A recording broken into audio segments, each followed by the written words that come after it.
Shalom, selamat pagi Bapak Ibu Saudara yang dikasihi Tuhan Yesus Kristus. Senang kita berjumpa kembali melalui renungan firman Tuhan yang akan sebentar kita dengarkan bersama. Damai sejahtera dari Allah yang melampaui segala akal, itulah yang senantiasa memelihara hati dan pikiran kita di dalam Yesus Kristus. Mari kita satukan hati untuk berdoa. Tuhan Yesus yang maha baik, hidup kami dipenuhi dengan rasa syukur dan hati yang melimpah dengan ucapan terima kasih buat nafas dan kehidupan yang Tuhan berikan kepada kami. Kami akan menjalani sepanjang hari ini. Sebelum kami menjalaninya, kami memohon supaya Tuhan mengurapi firman-Mu sehingga menjadi terang yang menerangi langkah hidup kami. Dalam nama Tuhan Yesus kami berdoa. Haleluya. Amin. Renungan firman Tuhan yang akan kita baca dan dengarkan hari ini, saya akan bacakan di dalam 1 Raja-Raja pasal yang ke-17 ayat 19 sampai 24. Demikian firman Tuhan.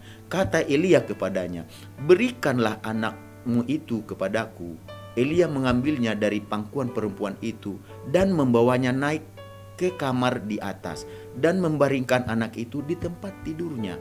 Sesudah itu ia berseru kepada Tuhan, katanya, "Ya Tuhan Allahku, apakah Engkau menimpakan kemalangan ini atas janda ini juga yang menerima aku sebagai penumpang dengan membunuh anaknya?"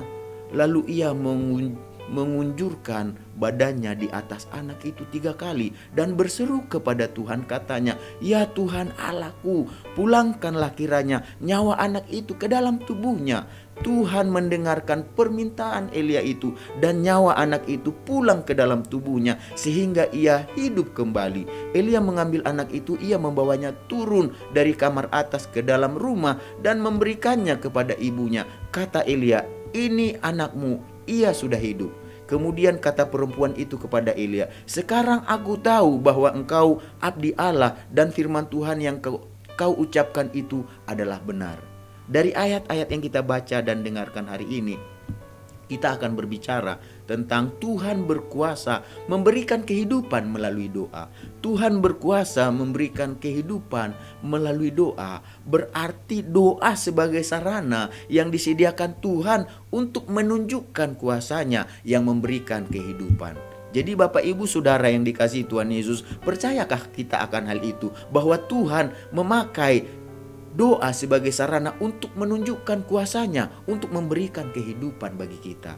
Jadi janda Sarfat menjadi salah satu contoh bagi kita juga bersama kisahnya bersama dengan Elia, bahwa Tuhan memakai doa sebagai sarana untuk menyatakan kuasanya yang memberikan kehidupan. Jadi saat itu janda Sarfat memiliki anak yang sedang sakit dan akibat dari penyakit yang dialami anaknya ini meninggal.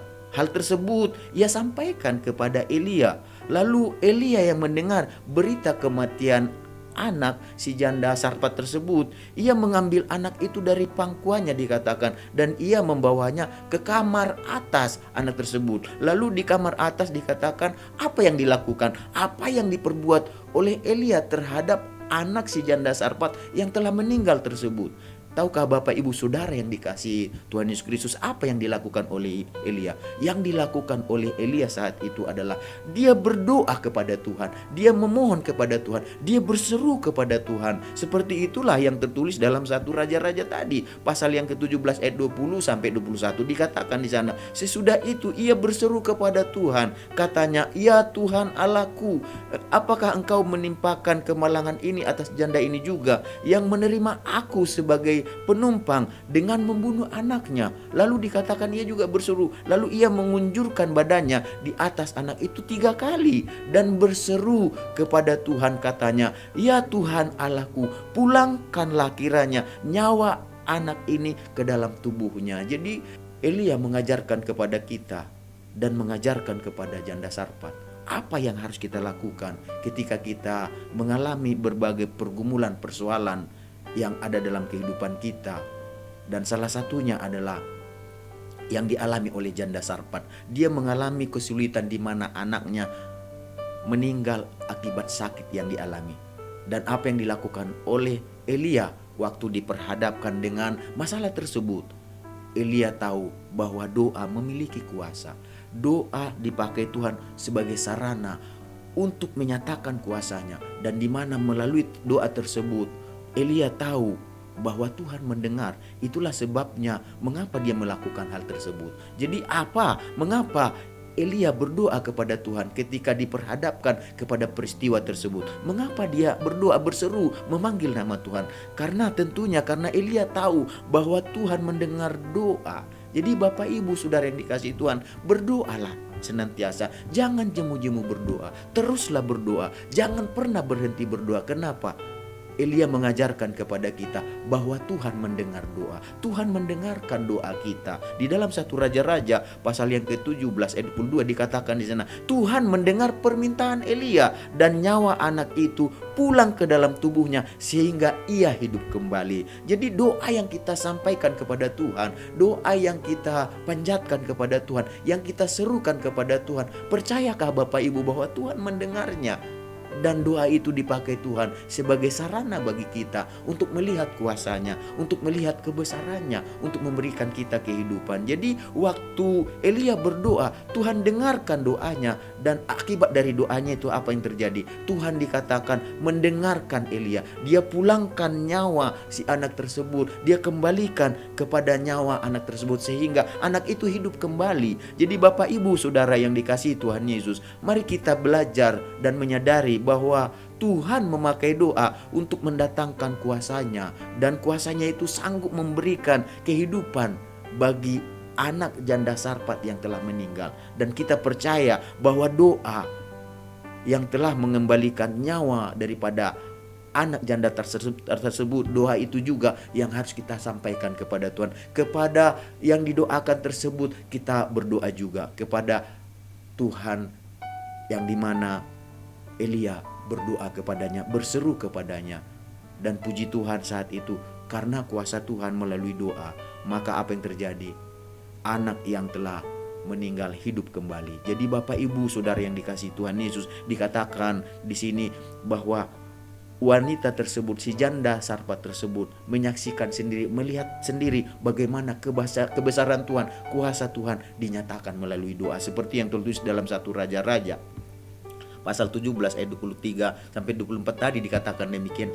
Elia mengambil anak itu, ia membawanya turun dari kamar atas ke dalam rumah dan memberikannya kepada ibunya. Kata Elia, "Ini anakmu, ia sudah hidup. Ini anakmu, ia sudah hidup." Kemudian apa kata si janda Sarfat tersebut? Dia katakan begini, perempuan itu berkata kepada Elia, "Sekarang aku tahu bahwa engkau abdi Allah dan firman Tuhan yang kau ucapkan itu adalah benar."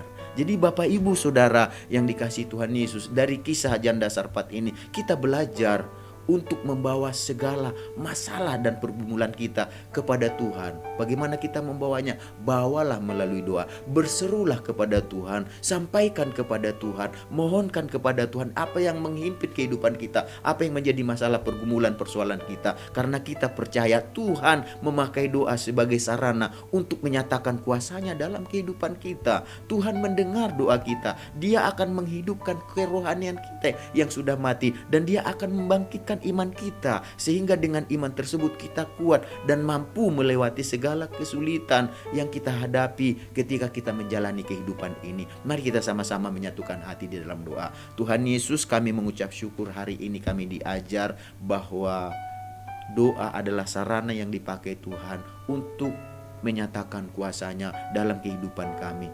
Jadi apapun masalah, pergumulan, kesulitan hidup yang kami hadapi dalam menjalani hidup ini, kami mau belajar untuk tidak menanggungnya sendiri, tetapi kami mau bawa itu kepada Tuhan melalui doa kami, melalui seruan kami, karena keyakinan kami bahwa Tuhan mendengar doa kami. Dan ketika Tuhan mendengar doa kami, tepat pada waktunya Tuhan akan menyatakan kuasa-Nya kepada kami, sehingga kami diberikan kehidupan, diberikan semangat, diberikan kekuatan, diberikan kemampuan untuk menjalani kehidupan yang penuh dengan pergumulan, persoalan. Kami percaya di dalam doa Tuhan berkarya. Oleh sebab itu kami tidak akan berhenti untuk berdoa. Kami akan terus berdoa, dan kami berdoa supaya sepanjang hari ini Tuhan yang ada di depan kami memimpin kami, menuntun kami, dan kami mau belajar berkenan di hati Tuhan, menyenangkan hati Tuhan, melakukan apa yang Tuhan perintahkan dalam hidup kami. Dengan begitu maka penyertaan Tuhan akan berlaku dalam hidup kami. Dalam nama Tuhan Yesus kami menjalani sepanjang hari ini. Haleluya. Amin. Selamat beraktivitas. Tuhan Yesus memberkati kita semuanya.